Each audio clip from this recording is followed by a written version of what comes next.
What's up, y'all? My name is Jeremy Major. I'm going to be talking to you guys about sports, my favorite sports, as well as my favorite players, my favorite teams, why I enjoy sports. So let's get right into it. My favorite sports: basketball, football.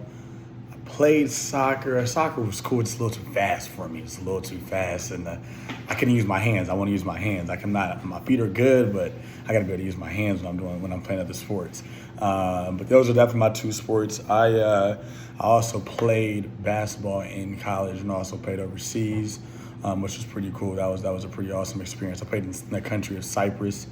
Football is also one of my favorite sports because I also played that in high school. I was always scared to get hit, so it made me pretty fast. So I would do punt return, and then I also did wide out, and I also played defense as well, but that wasn't my strong suit. I didn't really tackle too well. My favorite NBA teams, I would say, are it's tough because I go wherever LeBron goes. I have to admit I love LeBron James, man. He's one of my favorite players. So currently we're having a tough one, but the Lakers are my favorite team. At this moment, I also am from Los Angeles, so that's also another reason.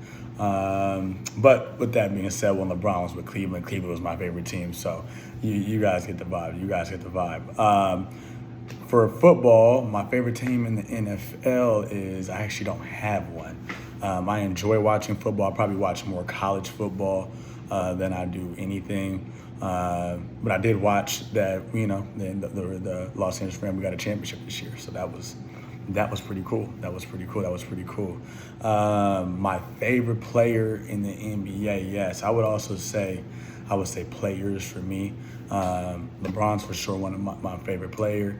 But Chris Paul is my favorite player in my position. I would say I played point guard. So Chris Paul is my favorite guy. He's just his IQ is off the charts. We're similar in size. I was a smaller guard as well, but he just had that dog mentality. I mean, obviously now he's a little bit older, so he's having a tougher time with things like that. The game is definitely more sped up. There's way more athleticism out there these days, so that's something new for us. That's definitely a big change for Chris. However, Bron just keeps adapting to whatever the league is. You know what I mean? He's going on year 20 and he's doing what he's supposed to do. So that's pretty incredible. Why do I love sports? I love sports so much because they teach you a variety of different things, right? Not only in the sport that you're playing, whether it's basketball, right, or football or whatever it is, not in the specific sport itself, you're going to learn a lot. But I think sports also teach us life skills. It's a way for us to learn how to work with each other, learn how to work with a team, gives you responsibility, discipline, shows you how to work through adversity, which life throws at you guys, throws at us all the time. So, it's why I love sports, and at the same time, you get to build some awesome relationships in sports, So, yeah, I look forward to you guys. Look forward to talking to you guys soon. All right.